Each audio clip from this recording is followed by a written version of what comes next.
right, and welcome to the Rondo. We're back again. It's your guy hosting as normal, who is also actually recovering from a cat allergy, so that's why my eyes look a bit mash up. But there we go. Jaundice. Oh, okay. Joe, why are you laughing? Start again. All jokes. I'm joined today by my guy Marcus, my co-host. Chelsea. You know what I'm saying? And also, Joe, tell us. AFCON, so got to rep the Mr. Kwasi Asem. Yeah, don't be moving like that. Yeah, he's repping Ghana today rather than Stars. Arsenal. Even though it's not been the best of starts, but I still believe we're gonna make it in the group. So Kudus has been on by fire. the time this episode drops, we might be out. But yeah, Okay, Kudus is man. my guy. Okay, so just to run through the agenda today on another week of a bit quieter Premier League football, only half teams played, but still lots going around in the football world. So we're gonna start off with a question. Has the 9 position got more difficult? I'm going to go through a few sub-points on that. Whether players of the old would be able to play 9 now, whether players who are currently playing would be more suited to playing 9 in past years. Then we're going to move through and do a little weekly roundup of everything that's been going on in the world of football. I'm going to go around and ask for rondos all round the cast. Then we're going to do a little AFCON review. So AFCON's been going on, seeing lots of exciting games. AFCON doing AFCON things, really. So you know what I'm saying. Lots of great goals, lots of great games, lots of confusing moments as well. So you know, just you know, excellent AFCON chaos and great quality. And then we're gonna see if we've got anything kind of left after that, any time left. If we do, we're gonna do a little bit on Griezmann, but. Griezmann's not the most interesting, so it's only if we've That's got what that's why spare people time. don't talk about it. Okay, so let's start off. Is the 9 position more difficult? So I asked this because, so at the moment, kind of the 2 9s, I suppose, on the market, so the big 2 9s on the market are kind of Osimhen and Tony that people keep on speaking of. There's a couple others, but I was just thinking that, and it just had me thinking because. You see, they're good players, but I think they're kind of the 2 main ones on the market. Makes me think that, the quality of 9s has gone down. Even when, just before the show, Marcus was running through the 9s that we have in the league, there's a lot less. It's a lot harder position to recruit. And then I just thought that a lot of people just say, oh, it's just, you know what I mean, the quality of the position just got worse. You know, the standard's just gone down. But is the position harder to actually fill these days since we, you know, a lot of teams now, they play a 4-2-3-1 or they play a 4-3-3 and 9 has to lead the attacking line himself. Back in the day, they played a 4-4-2 where the strikers had more flexibility. They didn't have to lead the line themselves. They could also, you know, kind of let their partner perhaps be more of the focal point, have a bit more time to drift. It was a bit more of an appealing position. So I'm going to come to Joe first. Is the position more difficult? Yeah, no, it's definitely more difficult because obviously there's one less 9 on the pitch. So back in the 4-4-2 days, you have maybe a big man, a little man, or one's more playmaker, one's more a focal point, like you said. Yeah. I think when the 4-3-3 came in and the 4-2-3-1, like the late noughties into like now, and it's still prominent now. Obviously, the centre forward has a lot more responsibility than when they were 2 up front because they have to do a lot more in that central area near the box. Sometimes they have to drop deep to collect the ball for the midfielders if the midfielders are defensive minded. So that's where you get 9s like Harry Kane who drops deeper, guys like Rooney as well, who have to do more things on the pitch rather than just like stay up front and like on the last man or anything like that. So I think it's the position's a lot harder, which means there's a lot less players in that position that are of a high quality. There's also a lot more emphasis on wide forwards because of the goals they can get in them areas. So I think a lot of teams are more preoccupied with getting elite wide forwards who can get you goals and add to the total amount of goals on the front line rather than the 9 getting the goals. But yeah, there's definitely a dearth of talent, which makes it worse for like the transfer market because then you're hearing ridiculous fees being quoted for the 9s that we have left. Like Evan Ferguson was being quoted like 100 mil. Like, you know, you got Højlund going for big prices. Brentford are quoting Tony for like big prices. Osimhen, 105 million. Like in a normal world, strikers of that quality would be nowhere near these prices. But because there's not as much of them, that's why the prices are the way they are. But it's because they're expected to do a lot more on the pitch than say the strikers of back in like the 90s or the 2000s. So it's difficult for them.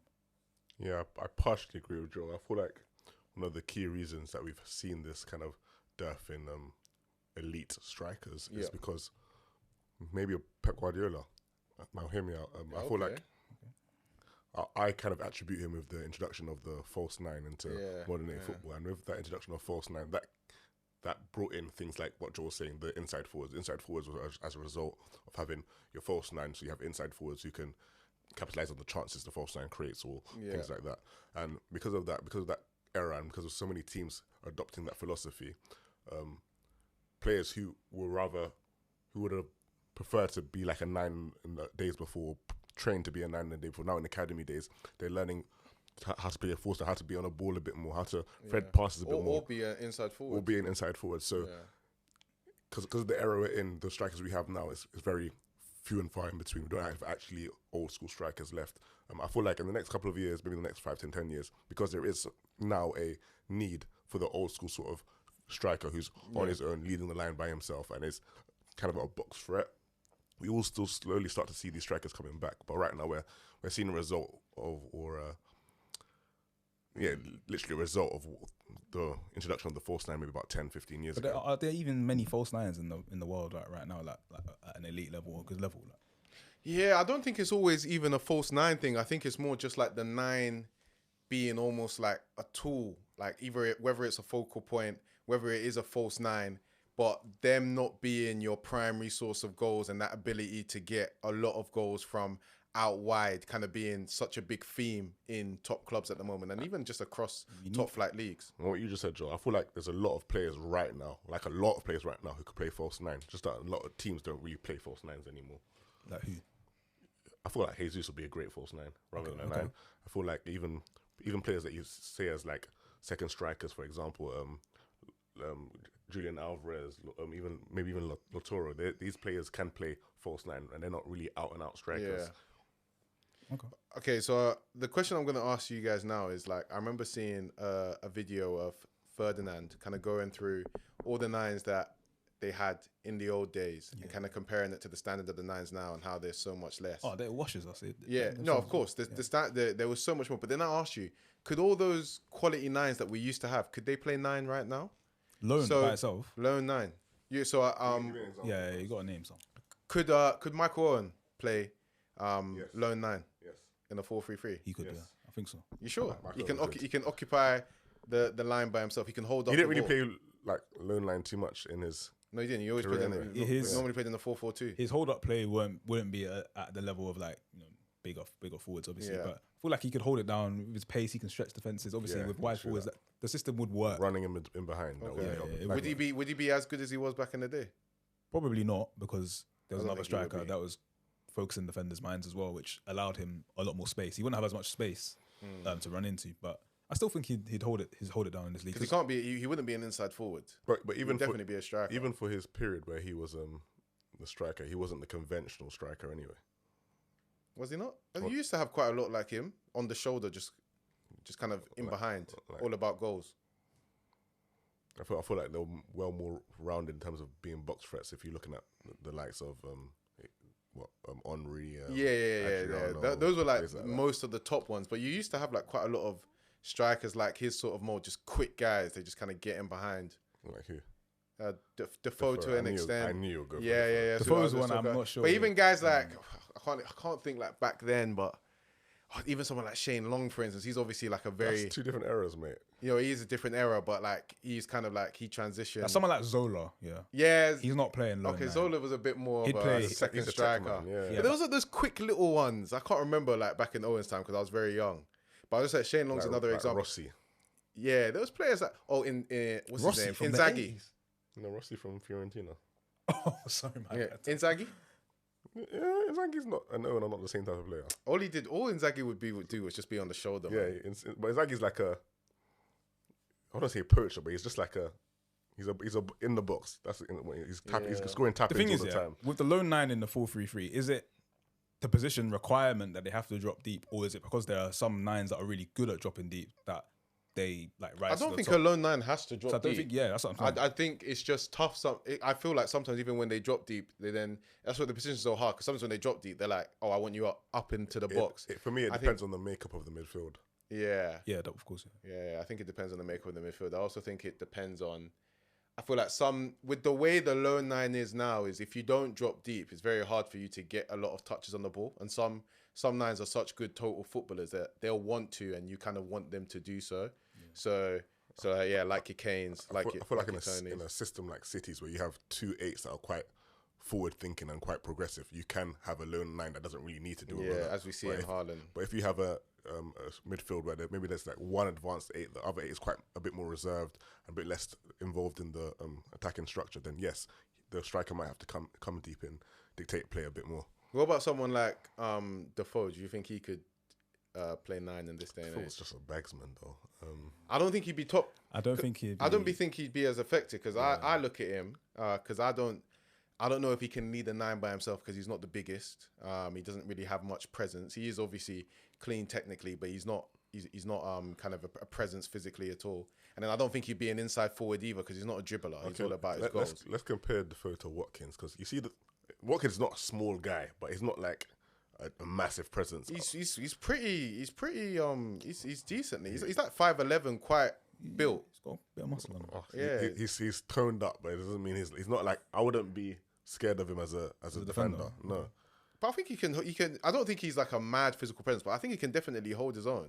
Fair enough. It's quite a decent outlet. And Defoe wasn't weak, by the way. Let me put that out there. He wasn't weak. He's just a small stature. Small, yeah. If Defoe was lone 9 up against like a Saliba or Van Dijk or Konate, he's getting locked up. He's getting locked down.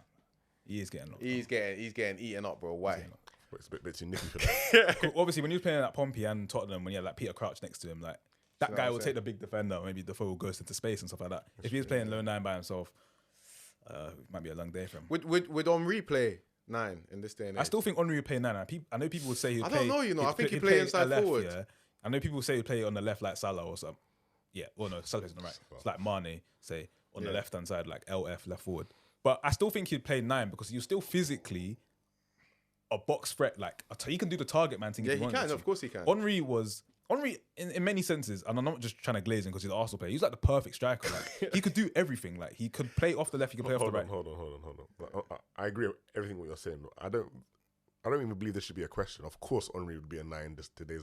Like, what can he not do? My guy, he can do everything. But I feel why would you not put him in a 9 position when we have such a lack of strikers that can do that? Why would you say he wouldn't play there? Basically, put it this way: if he plays 9, he can even ghost into the left and do everything the 9 does, and can play off the left hand side. If you play him on the left, you're gonna play a striker who's not as good as him. You're gonna play a 9 who's not as good as him, and then you're gonna lose something in that middle position. Inside forward, don't you think he'd be unreal?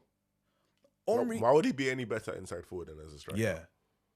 You know what? Because Henry scored many different types of goals. Yeah, Henry wasn't just on the left hand side do that nice finish in the far corner. If you play left forward, a lot of times you'd also have to cut in towards the edge of the box and slam it, like Robin on the other side. Henry didn't really score too many goals like that. He scored a few, but not too many. A lot of his goals are also like ghosting in behind defenders, or holding it up well, being in the box, getting headers. He does score a lot of goals like that. A lot of different types of goals. So I feel like you'd lose that if he was playing on the left. And I feel like he would still be a 9 in today's era. And plus, the guy's like 6 foot plus. But he's a really good dribbler, though. Yeah, he is. He wouldn't be able to dribble as much if he's playing 9. And you lose that. Losing that dribbling from Henry would be crazy. No word. I hear it. So I still feel like he'd be an inside forward because he reminds me a lot of. Well, I say he reminds me. Mbappe reminds me a lot of Henry. And I think Mbappe is better on the left. So I would think that Henry would probably play on the left as well because he can still drift. Henry has more 9 qualities than Mbappe does. He does. Guaranteed. Yeah, he does, to be just fair. Physically. Yeah. Well. Yeah, he does. Yeah, he does. I even just think as well he's got like more, like it comes more natural to him to play as a 9. Yeah. Like imagine you're on the balls on the right hand side, you want to cross it in, like Henry's on the middle. Like no one's thinking about let's cross the ball into Mbappe. Like, who even says that? Yeah. It's true. All right, cool. Let's move. Let's kind of move on into rondos of the week and just kind of general recap. So the first thing that I'm going to speak on is we're going to come to Joe. What's going on with Palace, bro? Yeah, man. I wanted to talk about Palace today because obviously a few of us on the pod, we're from the local area. Like I live like across from the stadium. Like we're all we're Palace fans as well. Palace in my heart. I feel like Can you just say you're a Palace fan if you're a supporter? Yeah, no, I mean, No, like, you got a soft spot for Palace. yeah, If you're I've got a soft spot. if you're from my area, like Croydon, it's Bromley, Back in my day, that doesn't exist. You support one team and one team. Listen, when they were in the Prem, like I could have said it. you know them Andy Johnson days, man. Cheese, AJ, my Prem guy. days. I used to go Palace games as well. I still kind of do, but It's a fake Arsenal fan. That's what I'm saying. I go to more Arsenal games than you go Chelsea. Don't do this today. No, but first of all, I'm not here to like go into Steve Parish too much, the owner of Palace, innit? Because what he did for that club in 2010 when he saved them from administration, like Palace would have gone out of business. Like he deserves a lot of credit for that, and Palace fans will respect him forever for that. And I feel like he is the most risk averse. Like basically, he's the most scared owner in the Premier League and possibly in England. Like when it comes to making risky decisions that will maybe benefit the team in the long term. When Palace got promoted in 2013. Like it was a great moment for them a few years after they were in trouble, whatever. And he's kept them in the Premier League, whatever. The squad hasn't evolved as much as fans would have liked, and the style of football hasn't evolved, and the style of manager hasn't evolved either. Palace are stagnating at this moment. It becomes worse when you look at their rivals, Brighton, who when Palace got promoted in 2013, Brighton weren't in the Premier League. It was 4 years later that Brighton got promoted. Since then, Brighton had a manager in Chris Hughton. They moved to Graham Potter. They've moved to De Zerbi. They've evolved their scouting system to scout the best players from South America, raise the talent, sell it for a profit, buy better players, and move up the table. Brighton are a much better team than Palace on the pitch and off the pitch. They're better run than Palace. That is crazy when you think about it. And they're better quality. And now they're in the Europa League, and they're through to the next round. They're in Europe.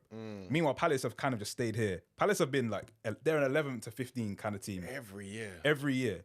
And the thing is, you know what crystallized it for me? You know when they fired Frank de Boer after like 15 minutes? Like, when he had a poor start and they just fired him. Yeah.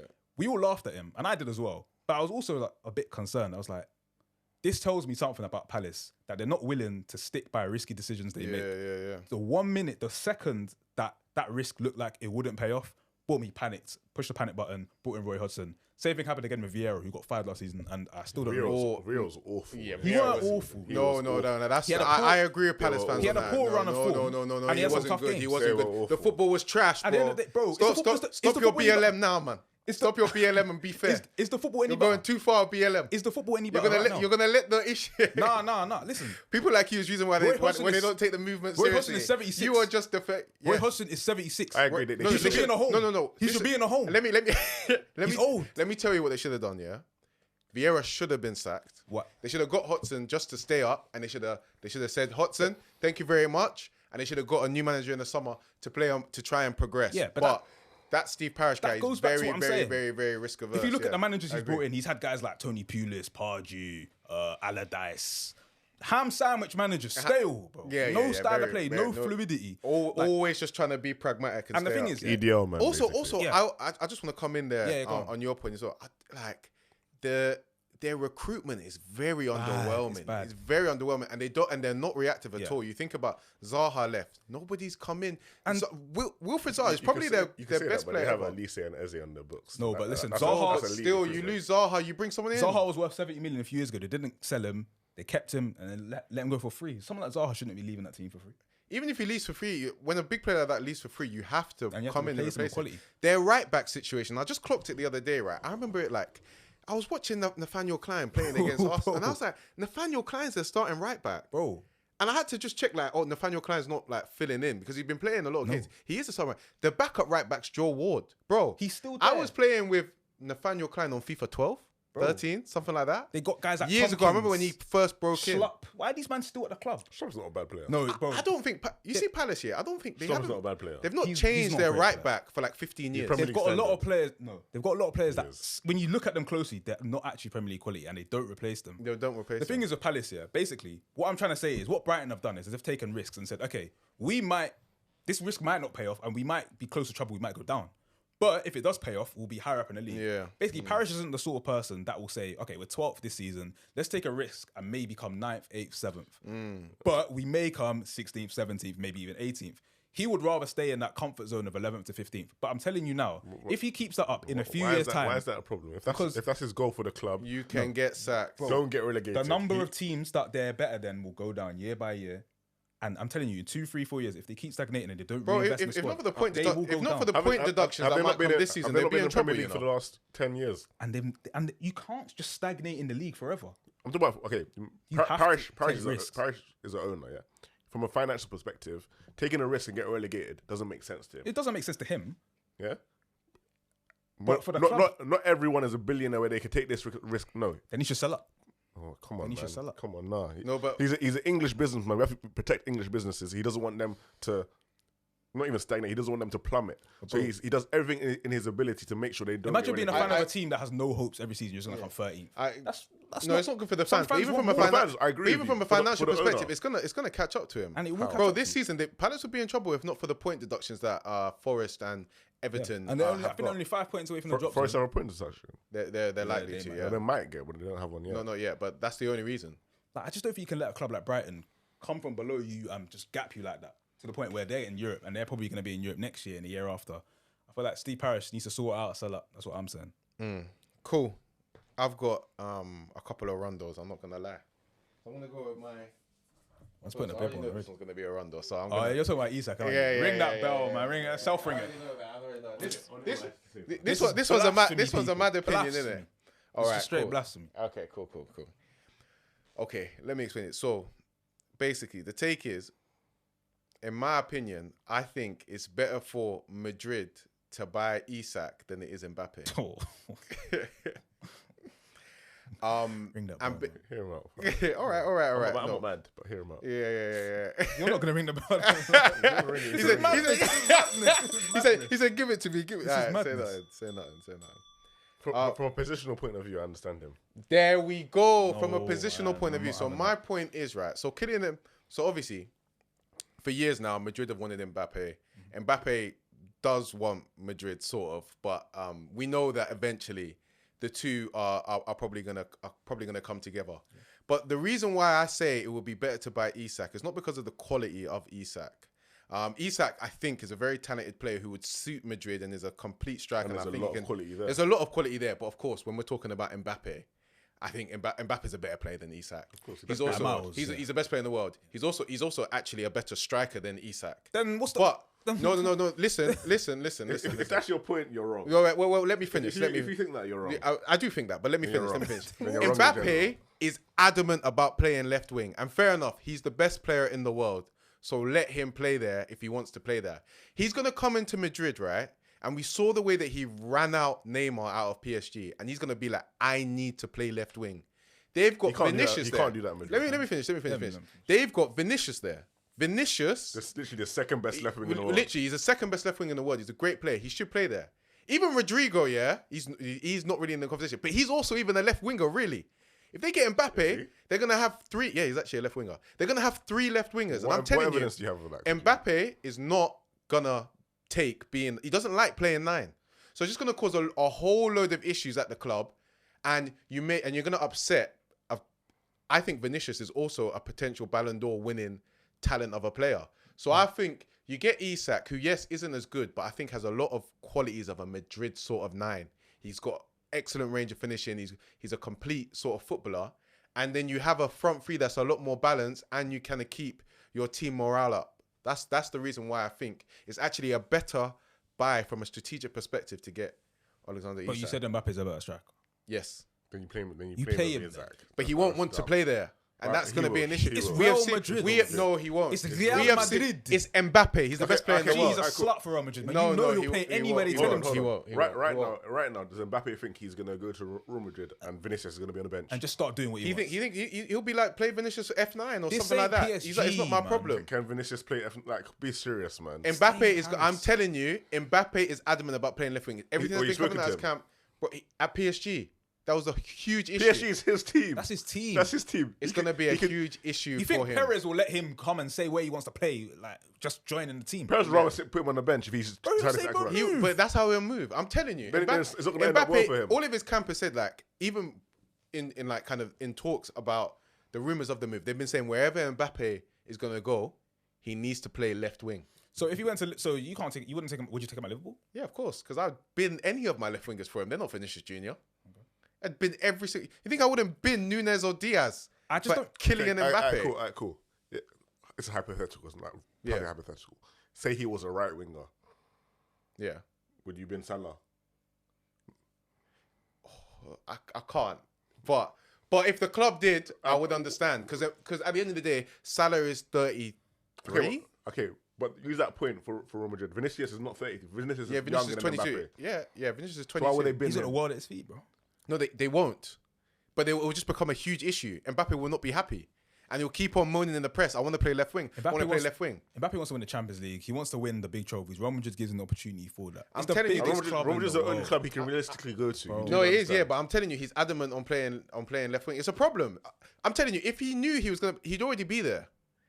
I feel like he said, I want a season playing left wing. So what do you think the end result is going to be of all this? I don't know what I literally don't know. I think he's gonna end up going there, but I think it's gonna be that it's gonna be a load of media attention and a load of like bad feel around the club. Because Mbappe's gonna keep on moaning. I'm almost certain, yeah. Before he signs the contract, when they're having this conversation with him, they'll tell him you are gonna be our striker. He will know from the start. And so when he's coming, I don't think there's gonna be this whole uproar. I think it's still gonna be a problem, and then that might stall the move. I think that's what stalled the move up to this point. I think it's part of the reason. I feel like he really doesn't want to play. Through the middle. Vinicius is not going nowhere. Because he's been so adamant about it. He's even done it for the national team. He said, I want to play left. He's done it for PSG. And all of his camp are saying that Vinicius ain't going anywhere. So, I don't know. But like I said, if they listen to me, they should get Isak. It would do them better. That's why you're not going to own that football team, man. Huh? It would do them better. Trust me, there will be people that agree with me. There will be people that agree with me. But anyway, moving Let onwards. Isak get 20 league goals in the season. You got a little... It's not too far. He ain't going to get no. Okay. You got a little Rondo for us, ain't it? Yeah, so let's hear this. I know people would like to get onto me about this, but yeah. So Victor Osimhen, the number 9 for Napoli, the number 9 for Nigerian national team. Barely. An overrated striker. Right now in today's game, apart from Kane and Haaland, he's what is classed as an elite striker, which is quite shocking. Honestly. Whoa, quite shocking. That's shocking. Osimhen is not an elite striker. Okay, fair. Okay, maybe not elite. That's what he's believed to be. Okay. People, he's a good striker. People will firmly say this might be the 3rd best striker in the world, which is, for the level he's at, it's insane. So, okay, first. Obviously, there's rumours about him coming to the Premier League. He wants to come to the Premier League. He said that numerous times. And I thought, if Osimhen was to come to the Premier League, what level of striker would he be in our league? We all know Haaland's the best striker in our league. Yeah. Hands down, yeah? I would say if Osimhen was to come into our league, he's either 5th or 6th, maybe 4th or 5th place in that. You don't think he's in the top 3? He's not in the top 3 in our league. You're saying no chance? Huh? No chance. No chance. Guaranteed. No chance. No chance. No chance he's top 3? No. So you're saying Osimhen is 100% outside of the top 3 in this league? In our league. So obviously, I've mentioned Haaland. Haaland, no doubts, he's a better striker than him. I'm going to say Isak is a better striker. So Isak has a better range of finishing. He's better at all the other stuff outside the box, in terms of dribbling, in terms of build-up, even in terms of link-up. One thing that we will say about Osimhen is he's very good in the box, and he can finish headers and stuff like that. That is good, and that can work in our league, but I don't want to compare him to Dominic Calvert-Lewin. Who cares? Whoa, wait, what? Anyway. No, wait. That's crazy, but go on. Anyway. Yeah, just go on. Okay. So that's too so far. Ivan Toney, I've discussed this so many times. Ivan Toney's a better striker than Osimhen. He's got the finishing, he's got the all-roundness, and I know he's good in this league. Osimhen honestly gives me Lukaku vibes. We saw what Lukaku did in this league. He wasn't very good. Yes, you can shine in Italy, but this is not Italy, my friend. And then potentially you have Watkins. Oh! Potentially you have Watkins. To the Nigerian viewers, I'm so sorry, man. Oh, you think Watkins is better than Osimhen? Potentially. Like, I'm very skeptical. Explain yourself. Every time I've watched the full 90 from Osimhen, he hasn't impressed me. Okay. I've seen full 90s where maybe there's like 2 moments where he scores a great goal, but he misses a lot of chances. People don't really see it. People don't watch the Italian league enough. He misses a lot of chances. For Nigeria, he gets a lot of chances though. Okay, that's fine. For Nigeria, he's terrible. Okay. He's honestly terrible for Nigeria. He might score goals here and there, but his finishing is terrible for Nigeria. His positional play is terrible for Nigeria. He's barely even involved in the game for Nigeria. I feel like in terms of being involved in the game, players like Jackson are a lot better than him in terms of being involved in the game. Yes. Nicholas Jackson. Nicholas Jackson. Wow, this is slander. I'm not saying Nicholas is a better striker than him, but in terms of being involved in the game, in terms of link up and things like that. You don't think he'd improve on that if he came Prem? Why would he? Because you have to do more as a striker in Prem. You can't just stand on the edge. But if he had the ability to do so, wouldn't he be showing it? I feel like he'd stay being a box striker. In the league that he's in. I feel like he'd stay being a box striker. You don't necessarily have to do more in the league. Go on. I say people will want you to do more, but sometimes I think some people are appreciative of strikers that are just more box strikers. Like Haaland's a box striker. Everyone always tells him do more, and yeah, he kind of tried to build up the rest of his game a bit, but at the end of the day, Haaland's still like, I care about the net goals. Yeah. So I feel like Osimhen will still be that kind of 9, but to say Watkins is better than Osimhen is, I feel like that's disrespectful. I feel like that's disrespectful. I think it's closer than some people think, but I feel like Osimhen's a better 9 I'll be honest. than Watkins. This is not from any xenophobic standpoint. I don't rate any of the Nigerian strikers. Boniface or Boniface. Boniface. Are you sure that's how you say his name? That's how he says it. Okay, I don't think he's very. I've watched like 2 games of him and watched a couple of highlights. I don't think he's very good. He's got decent finishes, and that's just. This guy's in the equal Nigeria. This man is half Nigerian, by the way, guys. He's half Nigerian. The other half is jumping out right now. Yeah. No, but I'm just saying they're just a bit overrated. Go back to what you said. The strikers that we have right now are just so under par. Like they don't provide me with any confidence. I even forgot to throw this bib at you, man. I can't guarantee you that Osimhen comes to the league and scores over 10 goals. I cannot guarantee that. Put that on. So you could guarantee me if he came to the league. Wait, what did you just say? 10 goals. You say you're going to get 10 goals. You don't think Osimhen would get 10? I can't guarantee you that. He could, but I can't guarantee you that. Are you calling like Nunes or something? I would have... Anyway. Put that on. Anyway. Come on, man. Come on. There's a similarity there. Show the logo. There's a what? There's a similarity there. Oh, Lord.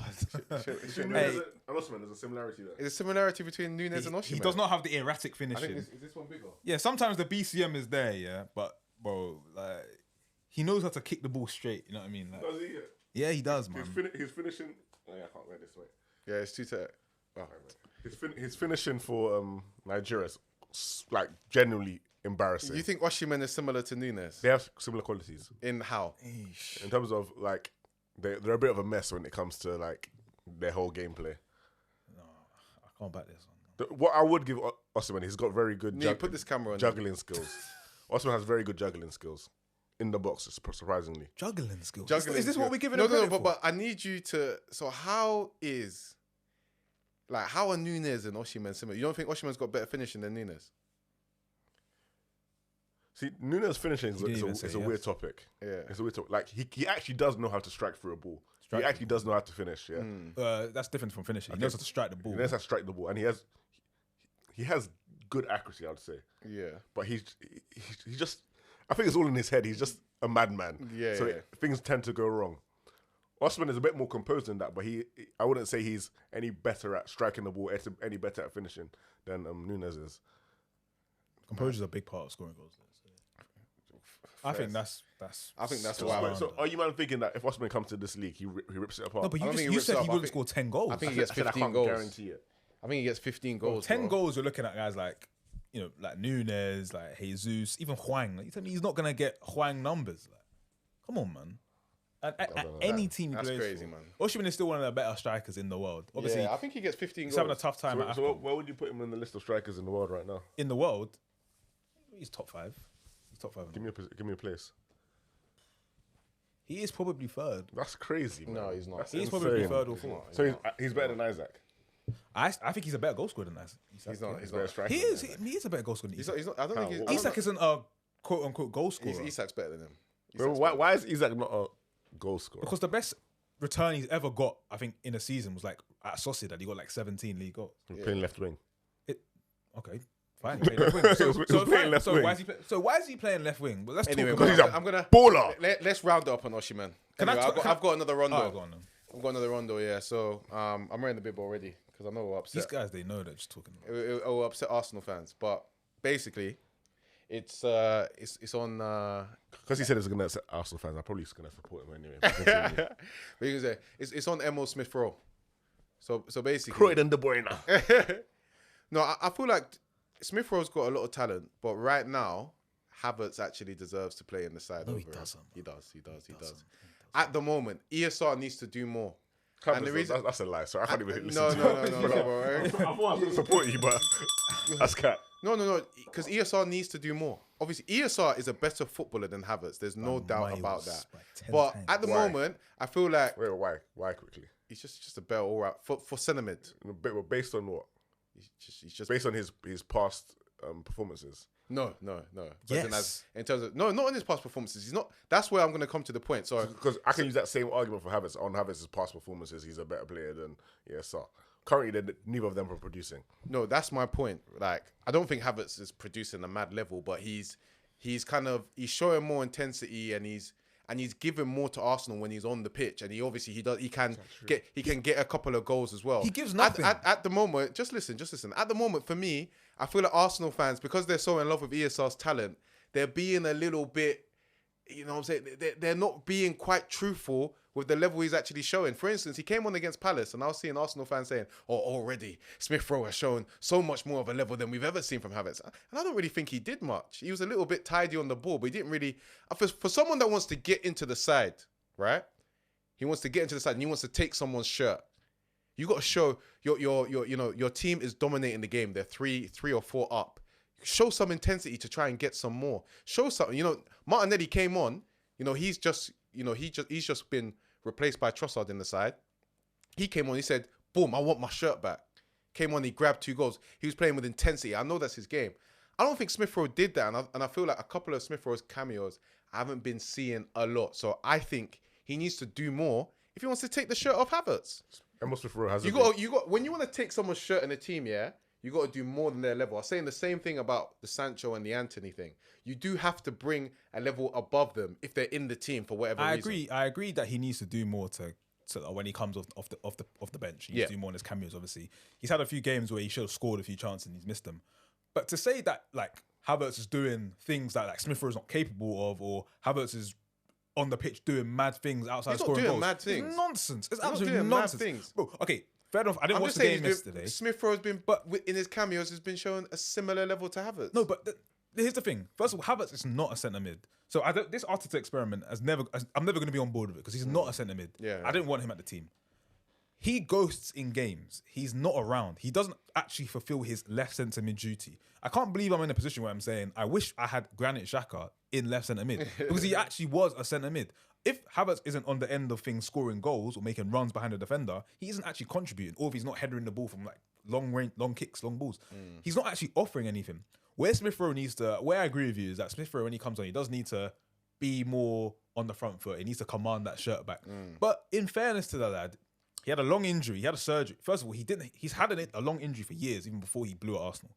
He had a surgery last season. Arteta couldn't find a way to put him in a team. We were in a title race. It was quite risky, to get him up to speed.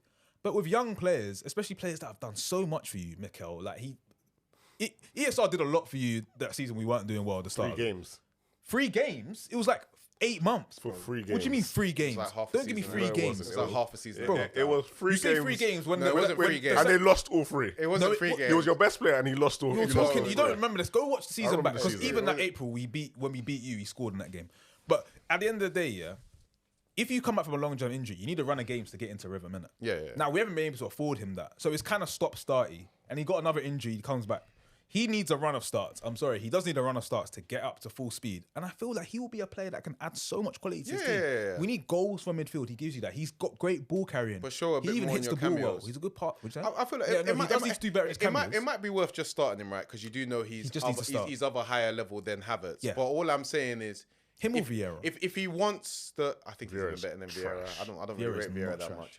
But all I'm saying is if you want the shirt, yeah, Give me you've got to do more. So I don't want to see expected. Well, he doesn't play a lot, but when he's on the pitch, he's effective in the final. Anyway, third. we're not here to. Anyway, Can I say something? I want to cuss someone quickly, yeah. Oh yeah, sure. Because I want to say, yeah, I think Ivan Toney's been a disgrace this week, yeah. And not just him, the club Brentford. I feel like this whole storyline, this whole promotion about his return, he's coming back, they're playing the Undertaker music at Brentford when he's coming out, he's captain. Like, bro, you was doing bets on Paddy Power, you got bagged. You're not a drug dealer that came out of jail. Like. Have you seen that picture of him in the Daily Mail where he's wearing a beanie and no top, like he's teabag or something, and he's got tats all over his chest? Like, I think it's ridiculous. The whole thing has just been annoying me. Like, this guy got bagged for gambling, and he's coming back into the team. Fair enough, welcome back. You scored as well. Well done. You kind of moved the ball when you scored. But like, you're moving like he's a criminal coming fresh off the wing, fresh home, and he's like ready to do like more crimes. Like I don't understand. And Brentford are being such cucks about the whole situation because this guy has been slutting himself out for a move for like the last year. This guy's going. This guy does interview after interview saying, "Oh, I want to leave. I want to go to a bigger club." You remember when he said "F Brentford" on someone's camera? Like he's always talking down on Brentford, and then Brentford reward him by making him captain for the game and playing music when he comes out and saying "Coming soon, Tony." Like I feel like they need to respect themselves a little bit. Like you're in the Prem, like act like a Prem team, innit? This is kind of like Sunday. Yeah, I'm surprised the way that they act for him. Yeah, like especially I know he's gonna bring the money when he leaves, but like they won the game 3-2, no? Yeah, they won the game and he scored. I think is Ivan Toney's good. Is it Ivan or Ivan? Ivan. Okay, Ivan Toney's a good player, but yeah, you know the way Brentford kind of go on about him and proper propel him up, you would think that he's like kind of better than to Birmingham. He's the best player they've ever had. Yeah, but even still though. What do you mean even still? You see what Birmingham do for Jude Bellingham. Is he mad? When it's the best player you've ever had, it's the best player you've ever had. You're going to glorify them. I still feel like... Is he the best player? He's probably the best player Brentford have ever had, bro. The thing is that, and it contributes to his ego. I don't have a problem with his ego. I like his arrogance. I like his swagger. And but it does contribute to that because he walks around... Can I swear? He walks around thinking he's the dog's bollocks. Yeah. I was gonna say that anyway. He walks around Brentford, but he thinks like he could just do anything in Hounslow. Like he runs that town. Like. Yeah. But you know what? Like I feel like Brentford just respect yourselves a little bit, innit? Yeah, like, I feel like they you're should a Prem respect team, themselves more. like you know what I mean. Like, I feel like he moves mad, but like, what's the difference between Ivan Toney and the kind of the way his level and say Zaha at Palace? Zaha thought he was too big for Palace as well. Like, but I don't feel like Zaha thought he was too big for Palace, but I don't feel like Zaha ever... He tried to leave every single summer, brother. Like, every single summer. Yeah, he did try and leave every single summer, but I feel like he always did it with more respect. Yeah, he did it more respectfully. Way more respect than what Tony He does. never submitted a transfer request. He never really spoken. That's because he's learnt from his previous mistakes. You remember when... Not even when still... Zaha went to Man United, he realised, all right, cool, I didn't appreciate my time at Crystal Palace, and he went back to Crystal Palace, and that kind of taught him that, all right, cool. And bearing in mind, Zaha's a bit older than Tony as well. What does it matter, though? I feel like African upbringing, isn't it might be. You're saying African versus Caribbeans. Yeah. No, but I'm saying what does it matter? Even though Zaha maybe learnt from being younger, I still feel like he went to Palace and he was above the level, and big clubs wanted him. Big clubs were bidding, he tried to leave. and he did try to leave. But I just feel like he was always like when he was in interviews, he was like, yeah, he sort of asked interviews like he'd never turned down the prospect of leaving. If they asked him if he wants to leave, he'd be like, yeah, but he wouldn't sort of be like, oh, it needs to happen now. And but Tony didn't say that. Let's not put words in someone's mouth. He does. He literally said, if a big offer came in, he's ready to go. That's what he said. I even think stuff like that. This is what you should say. You should say, look, I don't want to talk about transfer speculation, or we'll see what happens in the summer. But I'm enjoying Brentford. At least mention Brentford in your answers. If you want to leave, you want to leave. It's as simple as. You just came back from gambling. So. Bro. What do you mean so? What do you mean Barcelona signed Suarez after he a bitter man. Like, I don't understand the problem here. Yeah, but I'm sure Suarez was respectful to Barcelona while that happened, bro. To Barcelona or to Liverpool? Yeah, he wasn't respectful to Liverpool. Exactly. But like, that's the mirror. No, but this is different, man. It's like he's just come back from gambling. Like, pay your dues, like, do your thing, like be quiet, like. Do your thing for the 6 months and then you can leave, innit? If he wants to leave, let a man leave. I don't understand the problem. The thing is is he submitted a transfer request? Has he made that would be disrespectful. He hasn't submitted a transfer request. I think a transfer request is less disrespectful than going on media shows and podcasts and talking about I hope a big club comes in for me. I really like Liverpool. I really like Arsenal. All of this though, so I don't blame him. Yeah. Anyway, man, just don't put that Dosh into... You're just like this. Stay off Bet365. Yeah, they should hire him. All right, before we go into AFCON review, the guy sponsor. We've had two clubs kind of go into a lot of trouble for FFP recently. The Premier League specific sustainability rules around finances. So in Everton and Nottingham Forest, it looks like Everton may be docked again. They're gonna bag them twice. That's so. Peak. And then Nottingham Forest, it looks like they're probably gonna get a points deduction as well for their over expenditure and their inability. You know what it said there? Apparently, if Nottingham Forest had sold Brennan Johnson in the June rather than the August, they would have been fine. That's what they were trying to argue, but they were trying to negotiate for a good price. Yeah. So yeah, Marcus, I want to ask you. I'm thinking I might be able to get a little rondo of you before we go into our AFCON review. What's your thoughts on FFP and what's happened to these clubs? Like, let's be honest, in the sense they're ruining the league. You think FFP's ruining the league? Of course. Like, ooh, that's quite a controversial statement. Yeah, Nottingham Forest, obviously last season we saw with them, they signed like 16 different players. 16. To what benefit it was to them, very little. But they signed 16 different players. They didn't have enough players because a lot of the players they got promoted were on loan. That's a Rondo, man. He said FFP's ruining the league. I like that. No, I'm not saying it's a problem. I'm saying what role is FFP playing here in general in the league? So you've already deducted points from Everton, firstly, yeah. So Everton have been. I'm not too sure what the difference is in terms of how they investigate in this cut off and the one previously. I think the one previously was an independent investigation. Yes or no? Cool. So you've deducted points from Everton, and now all of a sudden mid-season you're deducting points from. You want to deduct points from Everton again. What I would say, if FFP was to be regulated properly, at the end of every season they should decide and come to all these clubs need to put in their financial reports. This, and they should decide before the season starts whether they're going to deduct points, whether they're going to penalise someone. I don't believe punishment for FFP should be deducting points. I personally don't agree with the structure of FFP back in itself because there's so much money in football, and I don't know why we'd want to stop people pumping money into clubs. Oh, you okay? Chelsea fans, shocked. No, but shocked. What team is it in the Championship right now that are currently facing some financial issues? Who was it? It's not Portsmouth. It's there's a team right. Is it Reading? I don't know. There's a team in the Championship where recently I think their supporters stormed the pitch as well. Okay. They're facing financial issues. When you the opposite of like pumping money into the club is seeing clubs go under. And as a football fan, I don't want to see any clubs go under. I don't want to see any clubs go into administration. What happened? Obviously, FFP is meant to stop that because obviously you don't. It's meant to stop crap owners just overspending. And then because you're what literally evidence only spending what comes in. What evidence is there that this has been successful? Well, I mean, less clubs should go in. They've just sort of started being really hard on it, but less clubs should go into administration if they literally follow an FFP because you can't spend what you don't earn.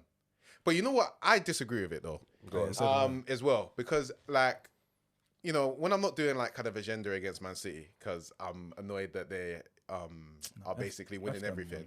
I don't really like the idea of FFP. I do think it ruins it. I think there should be it to a level, but I feel like there should be a big allowance. Like I feel like you should let, for instance, Premier League clubs, let them overspend by. I think at the moment it's you can't lose more than 100 million over 3 years.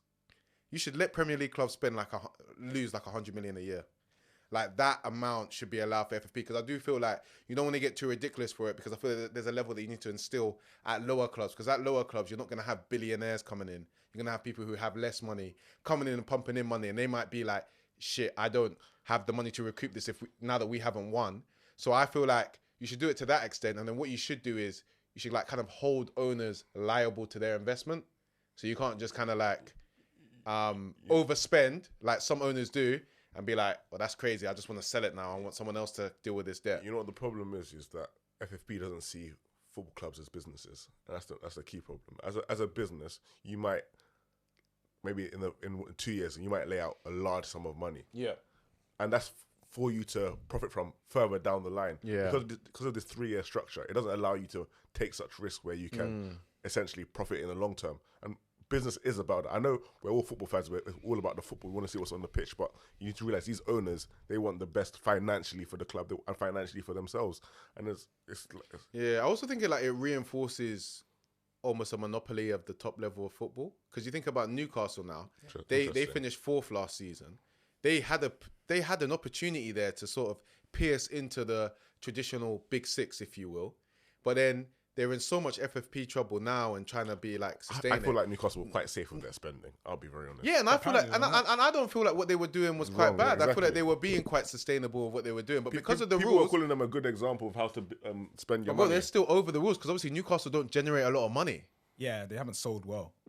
I think but it's hard to. But who could they have sold, bro? Yeah. Well, you want them to sell Longstaff and Matt Ritchie. Essentially, FFP want every team to grow organically. And if you decide every team is going to grow organically, when you already have a hierarchy system, these teams are never going to reach the level. Unless you do a madness like Brighton. And even Brighton are never going to break into the biggest thresholds of the league. It harms aspiration for real. And it just makes me so resentful because teams like Chelsea and City were able to don't talk about Chelsea. Steroid up their books before FFP was a thing. And now Because if FFP was around, do you think Chelsea would be able to do what they did? United did that at a point in time as well. Maybe United, but they'd be able to do what they did. No, they wouldn't. So it is. If I was a smaller club, I'd be like, well, they were able to do it 20 years ago. Why can't we? Yeah. Because how do you get up the table without spending a lot of money? I think holding owners liable for their investments into clubs is a better rule. How does that look like? You just like you can't basically like you have to put like a certain percentage. Obviously, I'm not a financial modeler, but there should be like a. So you are. Nah, bro. I'm not a banker. I'm a consultant. My boy don't know my job. I thought you did that. But basically, I feel like something like, I don't know, if you invest a certain amount into a club, you're liable for that money. And you can't just... What a lot of owners do is, like, a club will be debt-ridden, and they'll be like, I don't want it. I want to sell it. And they'll be like... And whoever buys it takes on that debt. And then it's a long process in terms of someone buying and taking on the debt. And that's when these clubs get into a lot of trouble. That's what businesses do. Because if say that owner who has, there's a lot of debt on this club now, but they've appreciated the asset of the club itself, why should they not sell it? No, you should sell it, but I think you should just be... If you're selling your house, you do it up a bit. You should be liable to a degree on that debt. More value for so say 2005, I bought a house for 200 bags. It's 2023 right now. The house costs let's say 500 bags now. I'm not gonna do it up just to sell it. I don't need to. You can do it up to sell it for maybe 100 grand more. You could, but I feel like you should be. I feel like you should be liable for some of it, or I don't know. Or if you can't sell it, then you gotta. I don't know. You gotta have like a window to sell it, and then you gotta start doing it up so it's attractive to sell. Like you should have like a window. It's a tough. Yeah. It's a tough thing to perhaps put some regulation. Newcastle was neglected by Mike Ashley. It wasn't an attractive club. They're lucky Saudi came in. So, yeah, it wasn't a club that was fit to be sold. Like it wasn't. Hold on. You see with FFP and this whole like pumping money into clubs and even this all the Man City charges and that. What's the difference with what Mike Ashley did with Sports Direct and Newcastle and with what like City do with their sponsorships? It's not a big difference, no. No one had a problem with Mike Ashley was doing it. I don't think the funds involved. He's a British businessman. Yeah, and he isn't. He literally used his own company to sponsor. Yeah, City are crooks, man. They was doing but City was doing all young players trying to get. I think people's biggest problem with City is that they inflated their sponsorship with Etihad. No, that's only one of them. They were also doing stuff like kind of hiding how much they were paying. City are cooking their books for Mancini and other and kind of other players as well. They were paying him off the books. Juventus were cooking their books for 1 year and got bagged quickly. City have been doing it for so many years, and look how long it's going to take. But Juventus is just a corrupt Strip institution. them titles. Yeah, they used to. We won the league last season. Didn't Juventus match fix? A lot of Italian clubs have match fix. The fact that match fixing is still a thing today is crazy to me. Yeah, it's bad. But to be fair, they count gambling as match fixing. Apparently, Paqueta is match fixing technically. Was it AC Milan youngster? No, Paqueta for West Ham. Paqueta, like bookings and stuff. Oh. Where did that case go? But anyway, guys, moving on from all the FFP stuff. AFCON review for the final 8 minutes. Cool. Let's talk AFCON. I've got a couple of key points here. Let's find it. Give me a second, guys. What team looks the best? Well, I would have said Morocco, but they drew today, so I'll say Cape Verde and Senegal. Senegal look cold. They're playing football combination, bro. I was saying, me as a Nigerian, I'm so jealous when I watch Senegal.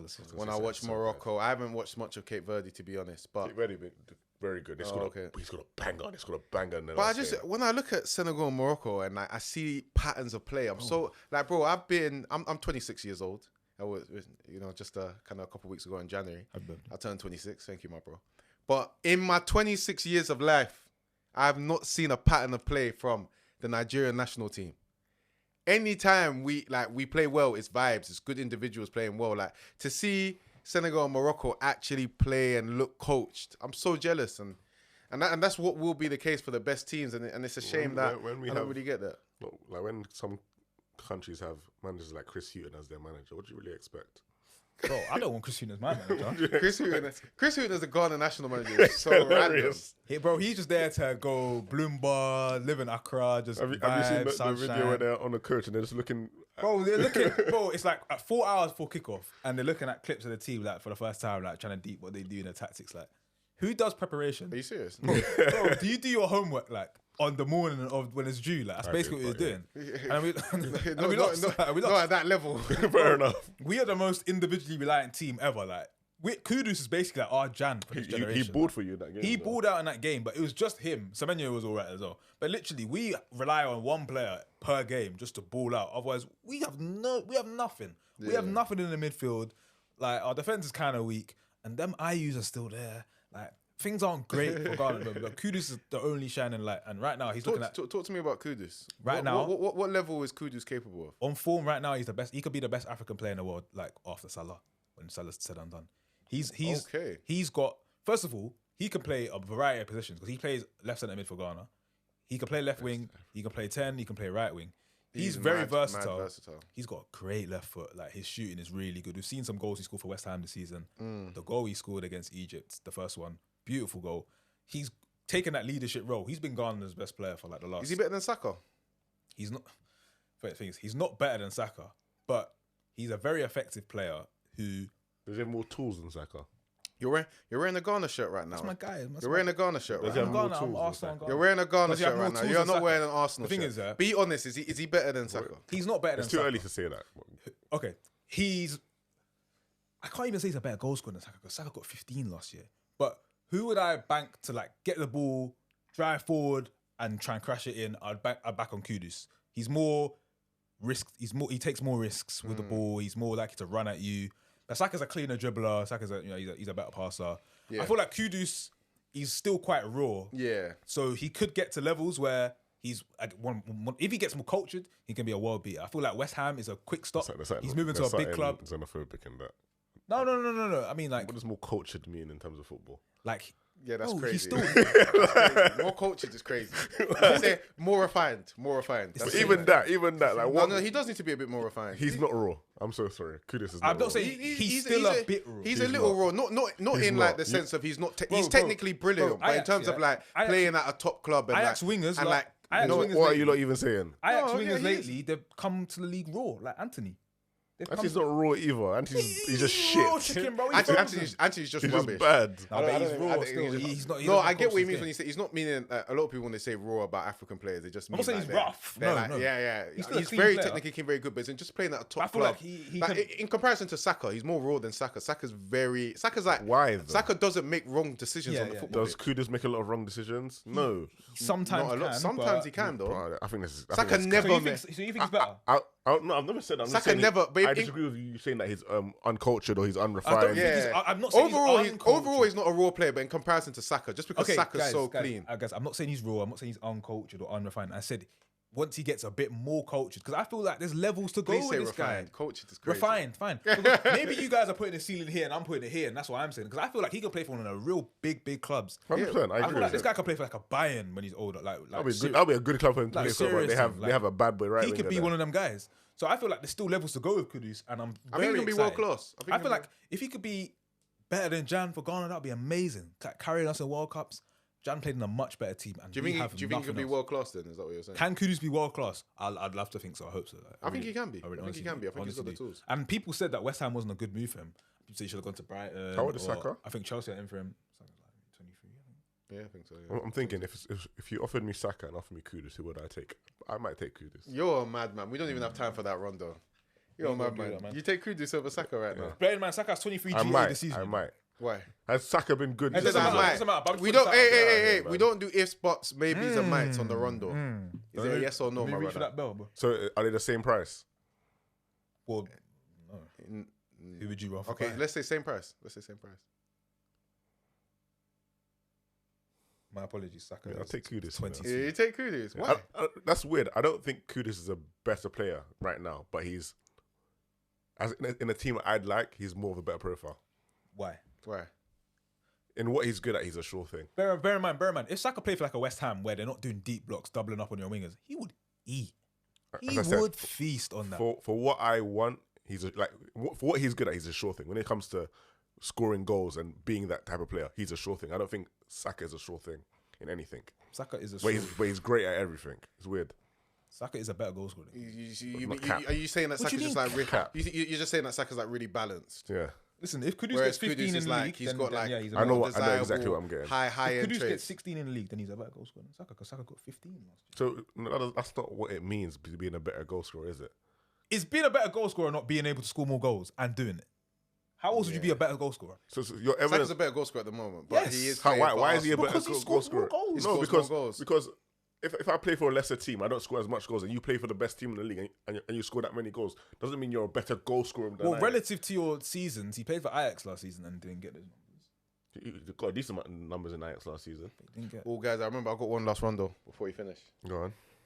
I think the level that Konate is showing right now, you know, it's gonna be some Liverpool prop, but I think the level that Konate is showing right now, like in the game he played today. Just wear this. But I can't lie. I feel like in the game he played today, if he can stay fit and he can progress that ball playing ability, I think he's the best centre back in the league. I think he's the best centre back in the league. Remember, I'm a Liverpool fan. We've got Van Dijk there, but I feel the job he does defensively for Liverpool is harder than the job Van Dijk does because he's more front foot. And when we talk about pure defending, I honestly think he is the best in the world, hands down. The boy doesn't lose duels. He does not lose duels, bro. The Saliba lose duels. Not as much as Konate. He's not as sure as He doesn't Konate. lose duels. He does sometimes. Bro, He does sometimes. Konate never loses a duel. Konate needs to be. Konate never loses a duel, Konate's bro. cold. In channel defending, like I could bet my life on it that he's eating up that striker. He's Channel eating up defending. that inside forward. Wasn't it not Pause. in Bournemouth last season that had him in the channel? Bro, that was just a freak Freak? incident. It's Freak okay. incident, bro. Listen, I think he needs. Freak incident. Bro, it hardly ever happens. Konate is so defensively, I'm good, sorry. he's good, he's There's good. nobody on his level in the world. And if he can stay Look, fit and play defensively, more like games, 1v1 defending. there's nobody. Bro, Saliba's a shutdown. No, centre-back no, as no, well. no, He is. no. He is. I'm He is. talking right now. I got the bib. He's. I got the bib Okay, if right you're gonna now. be Rondo, fine. I got the bib right now. Yeah, I got the bib right now. Yeah, I don't think there's any. I'm sure Saliba's not as good. Saliba is not as good. He definitely is. And if he can, his ball playing was really good today. If he can progress that, honestly, he'll be the best centre back in the league, hands down. Because I just feel like there's nobody. So who's the best in the league right now? Van Dijk. Van Dijk's the best centre back. We've got the best centre back pairing in the league. It's an absolute myth. We have the best. It's an absolute myth that you guys. Our have the centre best. backs actually No. defend. It's an absolute myth. One of your centre backs. Van doesn't Dijk. actually defend. So let me tell you the list. Van Dijk number 1, Saliba number 2, Konate number 3, and it's Gabriel number 4. We take 1 and 3. We're best in the league. I don't think so. Easily. You look at the way that we play. Yeah, your centre backs have more protection than ours do. The way we play. Yeah, Klopp says I got Van Dijk and Konate at the back. Right. We leave those two. The fullbacks fly forward, or Trent inverts. Our team goes forward. That's why we create so many chances. We're so vertical. We have the best and we defence just, in the league. I'm speaking. And we just leave those two centre backs behind. Statistically. Yes, Barely, XG barely. against and Ba- actual goals. Barely. Bro. You haven't conceded that much more. We've barely conceded less. Sorry, more. Yeah, but barely we've more. conceded less. Yeah, barely. Yeah, so and we're I the said best we play a more forward Our thinking centre backs style are of better football. on the ball. We play a more forward thinking style of football. Our centre backs are better on the No, ball. they're not. Your They're centre-backs as aren't- good 1v1. Your centre backs aren't better than Van Dijk on the ball. Saliba is miles better than He's not. what Liverpool conceded less goals than Arsenal this season. in the league. Well, there you go. They've only conceded 18. You've conceded 20. Oh, Well, there you go. It's expected goals against. Well, there you go. Expected goals Well, against. there you It's go. expected goals against. Well, there you It's go. expected goals Well, against. there you go. That Anyway, even the- wraps up the the point argument. is- And we play a more attacking style of play. The point is, like, Konate needs to improve a lot more things to get to that best centre back in the world thing than Saliba does. Saliba is already closer in terms of that, the toolkit he has, in terms of the ball playing abilities, in terms of the 1v1 defending, in terms of the physical presence. Konate has some of those things. Konate is just ball But playing. yeah, That's exactly, it. exactly. So It's he just needs to ball just playing. improve his ball playing ability. Yeah, it's just To ball the point, playing. and is Klopp the kind of coach that can do that with a centre back? Well, we saw Yeah, he done it really his ball before. playing was excellent today. Yeah, but We don't. I don't know because obviously that's the only game I've seen. I'm not saying that. All I'm saying is if he improves that, he would be the best in the world.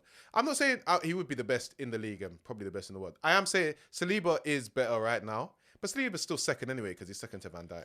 And that kind of just rounds up, kind of the show on a good note. I think we are at 1 hour and 3 minutes past. So thank you all for coming to the show. Lots of rondos today. I liked it.